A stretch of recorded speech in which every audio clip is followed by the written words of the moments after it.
that fried chicken. But I also loved that honey-cured ham and those center-cut pork chops. Haven't had one in 40 years. Because out of all the love for all those foods, love and I love me. You understand what I'm saying? So it depends on you individually. As a kid, your mother's job or your father's job is to make you do what's right for yourself. But when you grow up, it's all up to you. Ain't nobody, if you're a free man walking, nobody's going to make you stop every day and do what you need to do to take care of yourself. It's all up to you. And so I take that responsibility because I love myself. I don't really care so much about dying, but I do care about the quality of my life while I'm alive. We're all going to go. You won't know when. You don't know how. I mean, you can guess at it and do all these precautionary measures, and it don't mean nothing. Because when your time comes, you're going to go. But while you're alive, there ain't nothing like getting up and waking up and being able to stretch and move, and you ain't got no ailments, and you ain't got no catheters. You're not wearing diapers. You understand what I'm saying? So it's about you. Make up your mind. When you leave here today, Dia and Kevin or me, nobody's going to grab your hand and take you to the doctor and let him examine you. It's going to be up to each and every one of you brothers to decide for yourself that, you know what, I don't know that brother and what he's talking about. Some of it made sense, maybe it didn't, but I'm going to get myself checked out because you're not doing it for me, you're doing it for yourself. One quick question. Yeah. Eating real good helps your overall body health. It will not prevent or stop prostate cancer. It has not been proven that it stops prostate cancer. The foods that you eat, the antioxidants that you put into your body and certain nutrients, you know, like tomatoes with the lycopene and selenium and broccoli and certain types of foods, they put the nutrients into your body that help to combat cancer. Not just prostate cancer, but cancers, period. But they won't stop prostate cancer. You know, it hasn't been proven that it will stop prostate cancer. So anyway, the doctor told me about my cholesterol and my PSA. I'm like, okay, well, when I come back, I'm going to have them down. And so I left his office. I went home. I increased my exercise, got rid of the fried chicken. I haven't had a bite of fried chicken since September of last year. It tastes the same. I don't care how it tastes, because it don't matter to me. It's not me. Let me finish what I'm saying right quick, brother. I stopped eating fried foods, period. Not just fried chicken. I love my Lay's potato chips. Been eating them since I was a kid. I haven't had but 1 or 2 bags of Lay's instead of a bag a day. Fried grease. Stopped eating them. Just like that. Like, you know what? It's about them, what I like to eat, or I like to live. I like living better than eating. So all the fried foods went out of my diet. Got back on my exercise. I've been in martial arts for 37 years. I started getting back into my martial arts exercises on a regular basis.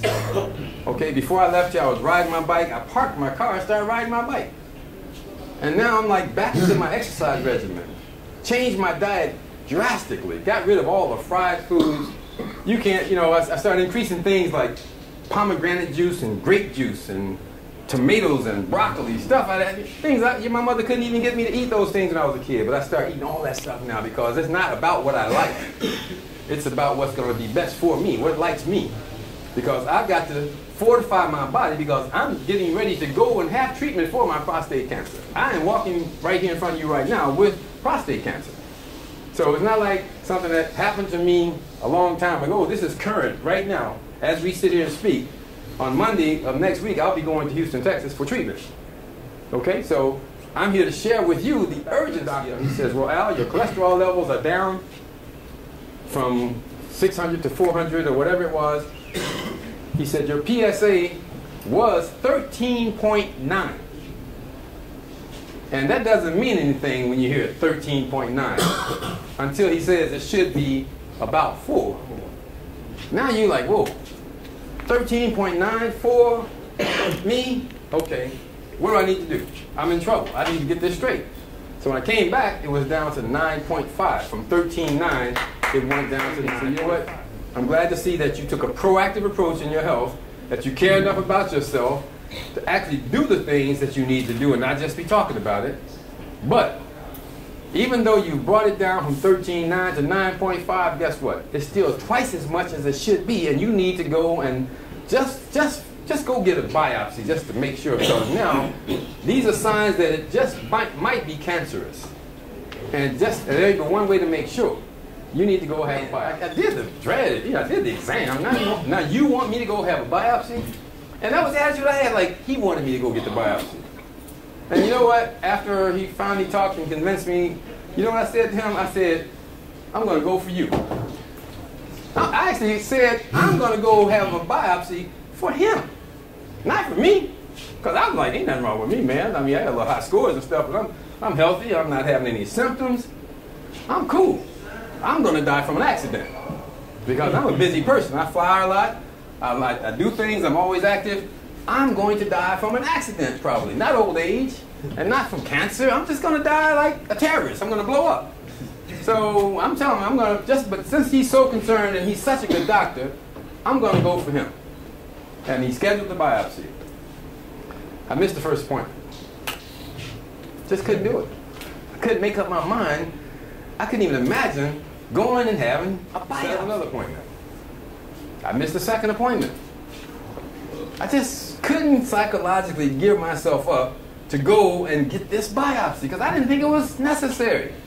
I know the doctor is concerned, and then you think, well, they make money off of this stuff, and so you go through a whole bunch of thought processes in your own mind that really don't have much to do about anything, because the point is that the doctor will be doing what he's doing whether you're alive or not. This is your body, your health, and your opportunity to do what you have to do. So anyway, I came back to him about something else, and he says, Al, I really, really wish that you would go and have this biopsy, man. He said, this is no joke. Your PSA is 2.5 times almost what it should be. And you really need to go because that's an indicator that you might have prostate cancer. And I just didn't want to hear that. I didn't want to accept cancer of any kind. I lost my mother in 2001 to cervical cancer. I lost my father in 1978 to cancer in the lymph nodes. And I lost my sister in 2003 to another form of cancer. So psychologically, you don't want to hear about cancer. It's devastating in the whole community, but particularly in the black community. We're dying from cancer because of our ignorance and because of our lack of proactiveness and going to get our bodies checked out and finding out about the treatments.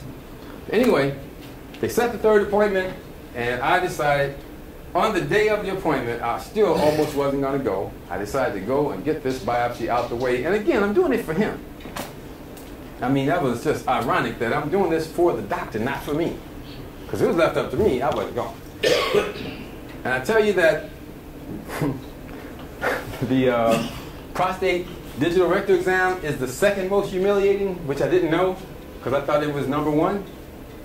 When you go for that biopsy, and now it's not just the doctor taking his finger and putting it between your rectum and your bladder. You got the doctor and the nurse standing up there behind you.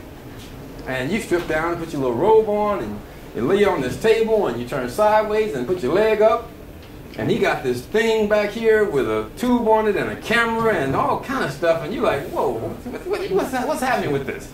While you're talking to him, they're preparing this little thing. So psychologically, you're like, well, man, maybe I should just cancel this and come back another time. Okay, but I'm here now, like, get through this. And you got the screen, so then you're lying on your side, and they put this probe up in your rectum. And there's a camera, the ultrasound, that allows them to see, the frequency shows the images of your and your prostate stuff on the screen, and they are taking pictures of it, looking at it, and then there's this noise that starts. You know what a staple gun sounds like? Okay, and you lying here on your side, and they got this thing up inside of you. Luckily for me, I had a great doctor and a great nurse. We laughed through the whole thing. I ain't gonna lie, it was funny. I couldn't even believe that I'm lying here on my side with two people behind me, a male and a female that I'd never known before, with something up in my rectum, and we're here laughing and having jokes. Okay? So after it was over with, you know what? It was no big deal. It was, I mean, just most of what we go through is mental. You know, we have blockages in our mind on what we think what things will be, and we allow those things to stop us from actions that we need to do. And that's not just in our health, that's in our life every day. You know, we put these negative prompters in our mind that tell us that we cannot accomplish the things that we need to go out and try. And so most people just don't even try.